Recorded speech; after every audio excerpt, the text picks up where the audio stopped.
रहती है रे, दिल में सफाई रहती है। हम उस देश के वासी हैं, हम उस देश के वासी हैं जिस देश में गंगा बहती है।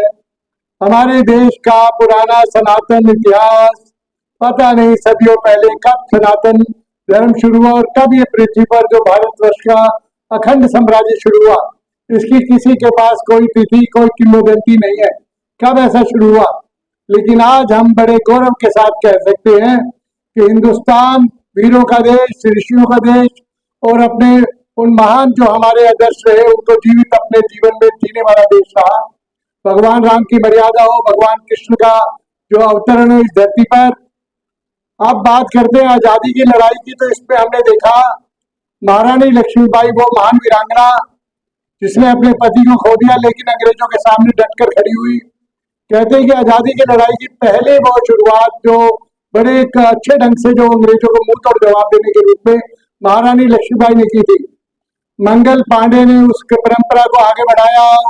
वीर सावरकर, चंद्रशेखर आजाद, सुभाष चंद्र बोस, राम प्रसाद बिस्मिल, अन्य इतने महान वीर हुए जिन्होंने हंसते हंसते भारत माँ की आजादी के लिए अपनी कुर्बानी बिल्कुल दे दी। कहते कि फांसी के फंदे को चूम लिया कि माँ भारती पर अपने आप को जो बलिदान करना, अपने आप में इससे बड़ा कोई हमारे लिए सौभाग्य नहीं है। आज हम सभी उन महान बलिदानियों की बदौलत आजादी की, स्वतंत्रता की सुंदर सुखद हवा में आनंद ले रहे हैं। आज की पीढ़ी को शायद मालूम ही नहीं कि इस आजादी की लड़ाई में कितना संघर्ष लेना पड़ा, कितने बलिदान देने पड़े। लेकिन आज से 8 वर्ष पहले मैं तो उस परिवार से हूँ जिन्होंने विभाजन विभीषिका को अपने ऊपर देखा है। प्रताड़ना सही है, बहुत कुछ बलिदान दिया है, लेकिन हमारे देश के प्रधानमंत्री नरेंद्र मोदी जी, उन्होंने ये बात शुरू की जब उन्होंने अवलोकन किया कि 15 अगस्त की आजादी का दिवस हम बड़े गौरव के साथ मनाते हैं, मनाना भी चाहिए। देश आजाद हुआ, अपने आप में बहुत बड़ी बात है ये। लेकिन उससे पहले हमने 14 अगस्त को, आज जिस दिवस का हम नाम ले रहे हैं विभाजन विभीषिका दिवस, जिसका अर्थ क्या है, विभाजन के तौर पर देश में एक बहुत बड़ा एक कलंकित अध्याय हमारे बीच में अंग्रेजों द्वारा परोस दिया गया। अंग्रेज जो अच्छी तरह से जानते थे यदि अखंड भारत रहा तो पूरे विश्व में आजाद होने के बाद बहुत जल्दी एक महाशक्ति के रूप में आ जाएगा और हो सकता है पूरे विश्व में सबसे टॉप पर आ जाए बहुत जल्दी, क्योंकि यहाँ पर सभी तरह के साधन थे। उनकी नीति थी फूट डालो और राज करो। उन्होंने इस अखंड भारत को हमरा राष्ट्रगान में सुनते थे, रविंद्रनाथ टैगोर जी ने बनाया था। अब वो हमारे उसमें आता है बंगाल, सिंध, गुजरात, मराठा, द्राविड़, उत्कल, बंग, यानी उसमें सिंध की घटना को लेकर सिंध हमारे देश का अखंड भारत का हिस्सा रहा। लेकिन आज सिंध और सिंधु नदी जो हिंदुस्तान का पर्यायवाची शब्द था वो आज हमसे अलग होकर पाकिस्तान में पहुंच गया है। आधा बंगाल पाकिस्तान में, आधा पंजाब पाकिस्तान में। यानी कि अंग्रेजों ने हमें जो देश को आजाद करते समय हमें अपनी तरफ से उन्होंने इतना कमजोर बना छोड़ा। और आप सभी को मालूम है कि 532 रियासतों में भारत को बांट कर गए, कोई भी राजा कहीं भी मिल सकता है। यानी अंग्रेजों ने जो हमें आजादी की जो अपनी तरफ से जो धरोहर दी वो अपने आप में बहुत कुछ आधी अधूरी थी। अब मैं आपसे चर्चा करूंगा विभाजन विभीषिका दिवस, यानी देश का जो ये विभाजन हुआ, ये जो पूरी तरह से अंग्रेजों की एक बहुत बड़ी चाल थी देश को कमजोर करने की, उसकी हमारे देश के लाखों निर्दोष नागरिकों को अपनी जान देकर कीमत चुकानी पड़ी। कहते हैं 10 लाख से ज्यादा वो नागरिक देश के लिए बलिदान हो गए जिसका नाम कहीं चर्चा में नहीं आता। लेकिन मैं उसमें से कम सैकड़ों ऐसे व्यक्तियों का नाम जानता हूँ जो जिन्होंने बलिदान दिया और मेरे परिवार में उन सभी की यादें आज भी शेष हैं। एक बहुत बड़ी घटना हमने देखी, आप अभी यूट्यूब पर डालकर देख सकते हो। 17 अगस्त दोपहर के 3 बजे लाहौर का रेलवे स्टेशन, वहां पर एक रेलगाड़ी अमृतसर के लिए रवाना होने वाली है। रेलगाड़ी की कैपेसिटी है 500 से 600, लेकिन उसमें 3000 से अधिक व्यक्ति, माताएं, बेटियां, बच्चे सवार हैं। ऊपर नीचे जहां देखो इंजन के कमरे में भी 100 लोग के करीब आ चुके हैं, ठस भरे हुए। उनका उद्देश्य क्या था, जल्दी से जल्दी हम लाहौर को छोड़कर अपने देश में भारत में पहुंच जाएं, अमृतसर में पहुंच जाएं, क्योंकि लाहौर में निरंतर उनकी जान को खतरा बना हुआ था। अब क्या होता है, आप ध्यान से सुनना, आपके रोंगटे खड़े हो जाएंगे। उस रेलवे स्टेशन पर अनाउंसमेंट होता है कि इस रेलगाड़ी में किसी के पास डंडा, चाकू, बंदूक, तलवार, कृपान या कोई भी हथियार हो तो कृपया करके वो बाहर निकाल के रख दे। 1 किलोमीटर बाद इस रेलगाड़ी की चेकिंग होगी। किसी के पास कोई भी हथियार मिला तो उसको हम वापसी भेज देंगे, लाने नहीं देंगे। सभी व्यक्तियों के पास कोई ना कोई हथियार था। यहाँ तक कि जो बहनें थी उनके हाथ में चाकू था बंद किया, वो अपने जो भी उनके पर्स या जो भी रुमाल होता है उसके अंदर, उनको पता था रास्ते में हमारे ऊपर खतरा आ सकता है। लेकिन कबायली जो सैनिक वहां पर जो उसकी लाहौर से उसको स्टेशन को घेरे हुए थे, उन्होंने अनाउंसमेंट की, एक एक व्यक्ति को बाहर निकाला। सब 5 मिनट में स्टेशन पर डंडों का, चाकुओं का ढेर लग गया। सैकड़ों हजारों की संख्या में वहां पर वो निकल कर आ गए। अब उन्होंने वापस उनको ट्रेन में बिठा दिया। अब आप देखिए क्या होता है, लगभग 3 किलोमीटर आगे जाने पर रेलगाड़ी को हजारों लुटेरों ने, हजारों आतंकवादियों ने, अराजक तत्वों ने चारों ओर से घेर लिया। उनके पास सभी तरह के हथियार हैं, डंडे से लेकर तलवारें तक। अब आप उसका रिजल्ट देखिए क्या हुआ। उस रेलगाड़ी में जो 3-4 हजार लोग सवार थे, जिस समय वो रेलगाड़ी अमृतसर पर पहुंची, उसमें एक भी व्यक्ति जीवित नहीं था। एक भी व्यक्ति, छोटा बच्चा भी था तो उसके भी उन्होंने टुकड़े कर दिए। जो अंदर जितने भी थे उनको मतलब ना केवल उनके प्राण निकाले बल्कि बड़ी बेदर्दी से मारा। कई लोगों के तो सिर ऐसे कुचल दिए कि आप उनकी पहचान नहीं कर सकते कौन है। जब वो रेलगाड़ी अमृतसर स्टेशन पर पहुंची तो वहां पर उसमें एक भी व्यक्ति जीवित नहीं था। उस रेलगाड़ी पर वहां के लुटेरों ने, आतंकवादियों ने खून के अक्षरों से लिख दिया था, ये भारत की सरकार को हमारी ओर से आजादी का तोहफा है। अब इस घटना के बाद तो पूरे देश में मानो एकदम बवंडर सा हो गया, आंदोलन सा हो गया कि क्या हो गया। जो भी व्यक्ति उसमें सवार थे वो किसी न किसी के परिवार के सदस्य थे। यानी इसके बाद जो इन घटनाओं की पुनरावृत्ति बहुत तेजी से हुई। मैं अपने परिवार की एक घटना 2-3 छोटी छोटी घटनाएं बताऊंगा, क्योंकि मेरे पास तो ऐसी 100 घटनाएं हैं जो मेरे पिता और मेरे बड़े लोग मुझको बताते रहे बार बार। हमारा परिवार जहाँ था वो था लाहौर के पास, लायलपुर के पास अपना एक चक झुमरा करके गांव था, जहाँ मेरे दादाजी वहां पर एक विश्वेदार थे। मैंने रईस से 12 किले के करीब उनकी जमीन थी। तकरीबन 20 के करीब मुजाहिरे यानी नौकर वहां पर काम करते थे। जो 12 पशु उन्होंने बांधे हुए थे, जिसमें 2 घोड़े थे, 8 भैंसे थी और 2-4 गाय थी। प्रतिदिन उनकी देखभाल करते थे। आपको मैं बता देता हूँ दोबारा से, जितने भी मुजाहिरे होते थे, जितने भी हमारे जो हिंदू साथी थे संपत्ति वाले, उनके यहाँ सारे नौकर मुसलमान होते थे। क्योंकि ये शुरू से ही जो है उनका ज्यादा पढ़े लिखे लोग नहीं होते थे, ये घरों में नौकरी ही करते थे। दिन रात आकर हमारे परिवार में बड़ों के हाथ पैर जोड़ना, हमारे बड़ों के पैर दबाना, ताकि इनको खुश होकर कोई 1 रुपया 2 रुपया इनाम मिलता रहे। यानी पूरी तरह से वो हमारे ऊपर आधारित थे। और हमारे दादाजी, जो हमारे पिताजी बताते हैं, मैंने उनको अपनी आंखों से नहीं देखा, लेकिन वो बताते हैं कि जिस समय वो विश्वेदार थे वहां पर, उनको भगवान का एक वरदान था कि वो किसी भी पशु को, बीमार पशु, चाहे घोड़ा हो, चाहे भैंस हो, चाहे गाय हो, अगर उसको देख ले कि इसको 5 मिनट के लिए उसको देख ले, उसका गोबर देखते थे किस रंग का आया, तो वो बता देते थे कि इसको आप 2 घंटे बाद ये खुराक दें, 4 घंटे बाद ये दें, फिर पानी पिलाएं, और वो 1 दिन में बिल्कुल ठीक हो जाता था बिना किसी दवाई के। यानी उनका भगवान का वरदान था। इस कारण हमारे दादाजी को आसपास के 50 किलोमीटर तक लोग देवता की तरह मानते थे। और उनका यह नियम था, कहीं भी जाकर उन्होंने किसी का इलाज करना तो उसके लिए कोई पैसा नहीं लेना, केवल पानी पीने, इससे ज्यादा कुछ नहीं। उनको उनके गुरु का वरदान था, जिस दिन आपने इसके लिए 1 पैसा भी किसी से ले लिया, किसी के यहाँ भोजन भी कर लिया, तो आपको जो भगवान का ये वरदान मिला हुआ वो आपसे दूर हो जाएगा। इस कारण उनकी लोकप्रियता बहुत ज्यादा थी। मेरी दादी जो उस समय वहां पर थी, वो शुरू से ही भगवान की भक्त, कृष्ण भगवान की भक्ति में लीन रहती थी। उनके परिवार में कहीं से, चाहे हिंदू चाहे मुसलमान कोई भी आ जाए, उसका पूरा उनका आदर सम्मान के साथ खातिर करना, रोटी खिलानी है, मक्खन देना है, दही देना है, दूध देना है, कोई मांगने आता तो देती थी। मेरे पिताजी बताते हैं कि मेरी दादी को अपने आप पर यह भरोसा था।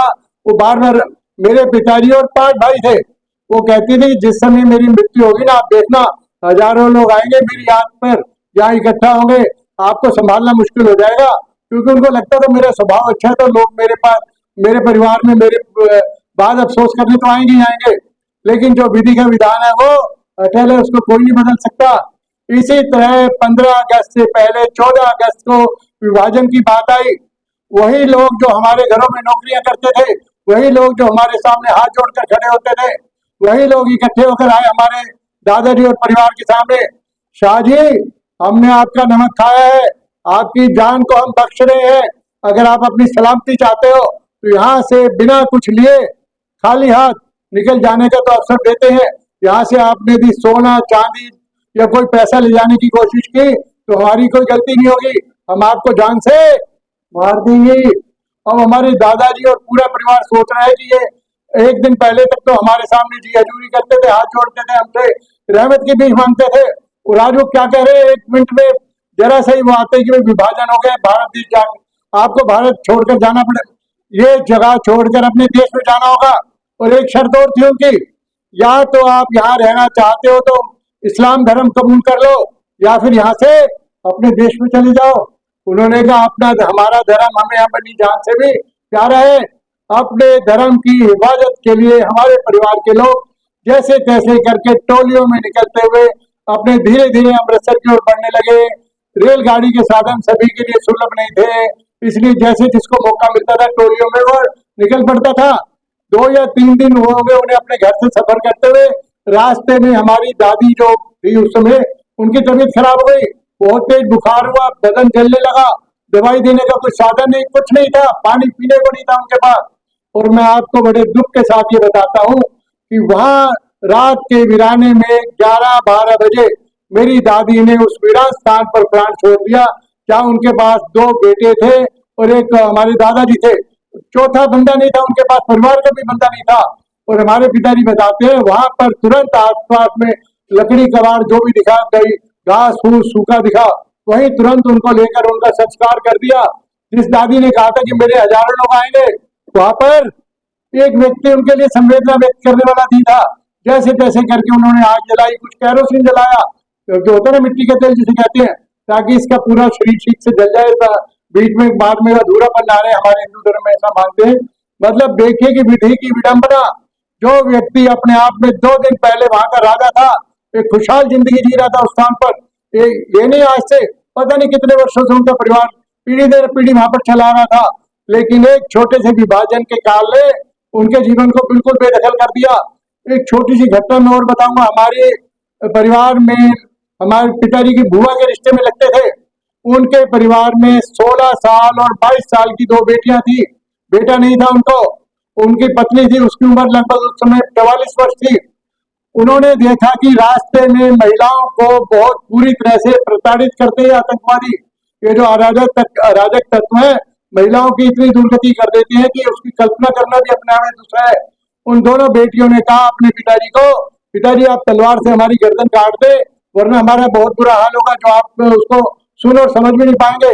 अब एक पिता अपने हाथ से अपनी बेटी की गर्दन कैसे काट सकता है? बोले बेटी नहीं, हम जाएंगे और ठीक से जाएंगे। 2 दिन हो गए उनको ये बातें, और धीरे धीरे वो जो है आक्रमणकारियों का जो घेरा और बढ़ने लगा कि आजकल में कुछ निर्णय लिया तो या तो यहाँ से चलना होगा या फिर कुछ और कदम उठाना होगा। 2 बेटियों और उनकी माँ, यानी जो रिश्ते में हमारी बुआ लगती थी, इन्होंने रात को कीटनाशक की दवा पी ली भरपूर मात्रा में, यानी इतनी मात्रा में जिसका कोई इलाज नहीं हो सकता। 5 मिनट में तड़पते तड़पते उन तीनों ने अपनी जान दे दी। अब हमारे जो फूफा जी थे रिश्ते में, उनके पास कोई चारा नहीं था। उन्होंने तुरंत अपने स्टोर रूम में जो कपड़े पड़े थे, जो लकड़ी थी, अपना घर का फर्नीचर था, सभी इकट्ठा करके उनको उसमें आग के हवाले किया, और वहां से वो निहत्ते ही दौड़ पड़े। और हमारे पिताजी बताते वो निहत्ते वहां से दौड़े, उनके हाथ में एक बैग था, एक थैला था। लोगों को लगा कि ये शायद सोना चांदी लेकर यहाँ से निकले, बहुत बड़े व्यापारी थे कपड़े के वो। उन्होंने चारों ओर से घेर कर कहा कि आपने ये सारा सामान हमें दे दें। उन्होंने मतलब जैसे आनाकानी की तो तुरंत ऊपर से 2-3 जगह से किसी ने चाकू, किसी ने डंडे करके 1 मिनट में उनको लहूलुहान करके उनके प्राणों को समाप्त कर दिया। यानी 1 दिन में वो फला फूला परिवार, जिसका इस स्वतंत्रता में किसी तरह का कोई किसी से कोई दुश्मनी नहीं थी व्यक्तिगत, पूरा परिवार चंद दिनों में 2 दिनों के अंदर समाप्त हो गया। एक पूरी एक जो है ना, आप क्या कहेंगे इसे, यानी सभी तरह की जो इंसान सोचता है, बच्चा होता है उसको ऐसा होगा, वैसा होगा, वैसा होगा, ऐसा होगा, लेकिन विधि की विडंबना क्या देखी हमने, सब कुछ तहस नहस हो गया। एक छोटी सी घटना बता के मैं अपनी बात को विराम दूंगा। सावल शादी हट्टी लायलपुर में एक कपड़े की बहुत बड़ी दुकान होती थी, वो भी हमारे परिवार के एक बड़े थे, हमारे दादाजी के दूसरे भाई के परिवार की वो दुकान थी। और वहां पर वो दुकान इतनी मशहूर थी कि मतलब दूर दूर से लोग 50 किलोमीटर तक से लोग वहां से सामान लेने आते थे। मतलब पूरा उनके पास कपड़े की इतनी वैरायटी थी, जो कहते हैं ना ढाका की मलमल भी उनके पास थी। एक ऐसी चीजें तो बहुत कम लोगों के पास, लेकिन वो रखते थे। उस दुकान में उनके दो बेटे उनके साथ व्यापार करते थे। जब ये घटना हुई तो उन्होंने तुरंत अपनी दुकान को बंद किया और अपनी हवेली को चल दिए। रात को उनके पास संदेश आया कि आज या कल में आपकी दुकान को आग लगा दी जाएगी और आपको लूट लिया जाएगा। रात के 1 बजे दोनों बेटे, जिनकी आयु थी 18 साल और 24 साल, रात को निकले। उनके हाथ में केवल जेब में चाकू थे, हाथ में डंडे भी नहीं थे ताकि पहचान में ना आ जाए। रात के 1 बजे घर से निकले, दुकान की तिजोरी में कुछ सोना और कुछ नकदी पड़ी थी। उन्होंने कहा ये रात को लेके निकलते हैं और सुबह हम कैसे भी करके किसी टोली के साथ हो लेंगे और अपने भारत की ओर अग्रसर होंगे धीरे धीरे। लेकिन उनके अड़ोसी पड़ोसी पूरी तरह से घात लगा के बैठे थे कि ये कहीं ना कहीं कुछ ना कुछ करने वाले हैं। जब वो दो बेटे, दो भाई अपना सोना वगैरह कुछ निकाल कर 2 थैलों में लेकर दुकान से निकले, चारों ओर से 200 लोगों ने घेर लिया एकदम। उनके हाथों में वही तलवारें और वही सभी चीजें। उनको कोई ऑप्शन दिए बिना उन्होंने बुरी तरह से मार मार के उनको इतना घायल कर दिया कि वो अपने घर तक भी नहीं पहुंच पाए और वही एट द स्पॉट उनका देहांत हो गया। अब जब घर पर उनके और सोना और सब तो लूट ही लिया।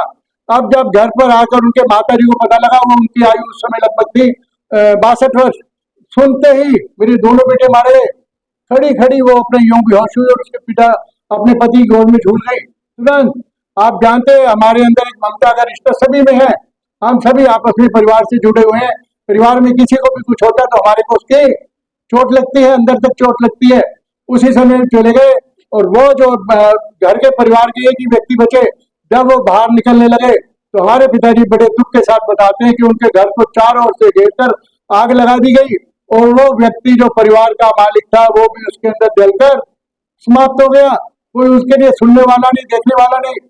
एक जो प्लस पॉइंट आपको जो मैं बता रहा हूँ, इस दौरान में कुछ चीजें अच्छी हुई थी हमारे साथ। हमारे दादाजी बताते थे कि जो अराजक तत्व हैं, जो आतंकवादी हैं, जो लुटेरे हैं, ये बहुत डरपोक होते हैं। यदि सामने से 20 लोग अगर आगे से इकट्ठे होकर सामूहिक रूप से इनका मुकाबला करें तो दुम दबाकर भाग उठते हैं। ये किसको अपना निशाना बनाते थे? जो अकेला हो, कहीं फंस गया हो, उसको लेकर चारों ओर से घेरते थे। हमारे दादाजी ने, उन्होंने अपने परिवार के तो 5, तो हम हमारे पिताजी और भाई थे, उन्होंने अपने परिवार के लोगों को इकट्ठा किया। लगभग 100-150 लोगों का ग्रुप बनाया, जिसमें 15 साल से लेकर 65 साल तक के लोग थे। उनको सबको लाठियां और दूसरे जो भी हथियार थे दिए। बोला हम चलते हैं, आगे देखते हैं अब कौन आता है। आपको हैरानी होगी कि उनको रास्ते में किसी भी अराजक तत्व की हिम्मत नहीं उनका रास्ता रोकने की। यानी अनेकों कठिनाइयां आई, खाने पीने की, कई बीमार हुए वो अलग बात है, लेकिन जो लुटेरे आते थे ना बीच बीच में मारने के लिए, वो रास्ते में नहीं आए। हमारे पिताजी बताते हैं कि बहुत से सरदार सिख लोग वो अपनी कृपाण लेके, तलवारें लेके और अन्य तरह के भाले लेकर जगह जगह खड़े होते थे ग्रुप के रूप में। सिखों का 20-25 लोगों का ग्रुप जहां इकट्ठा होता था, उन लुटेरों की हिम्मत नहीं होती थी उनके सामने आने की। आज भी हम देखते हैं कि हमारे देश के सामने थोड़े ज्यादा बहुत सी चुनौतियां हैं, जिनको आप बहुत समझदार बच्चे हो, अच्छी तरह से समझते हो। आज मोदी जी हमें क्या कहते हैं? देश के लिए मरना नहीं है, हमें देश के लिए जीना है। आप जैसे युवा बच्चे जो अपने आप में एनर्जी से भरपूर हैं, आपके अंदर इस समय इतनी गजब की शक्ति, आप स्टार्टअप तैयार करके आप अन्य कोई नई सोच के साथ देश को नई नई दिशा दे सकते हो। आप बेटियों को देखकर मुझे बड़ा फख्र होता है। हमारे देश में जब ऑपरेशन सिंदूर हुआ, किसने लीड किया पता है आपको? Colonel Sofiya Qureshi, wing commander Romika Singh, 2 बेटियां थी जो ऑपरेशन सिंदूर को लीड कर रही थी। मैं बड़े गर्व के साथ कह सकता हूं कि आप वो बेटियां हो जो इस देश को हमेशा नई दिशा और नई पहचान दे सकते हो। आपके ऊपर इस समय बहुत बड़ा एक दायित्व है। जिन वीरों की बदौलत हमने ये आजादी ली, आज उस आजादी को न केवल कायम रखना है, बल्कि हिंदुस्तान को एक नई पहचान देनी है पूरे विश्व में, एक विकसित भारत, डेवलप्ड इंडिया, इसके रूप में इसकी पहचान बनानी है। मेरे साथ बड़े उत्साह पूर्वक बोलेंगे, भारत माता की, भारत माता की, वंदे वंदे। धन्यवाद।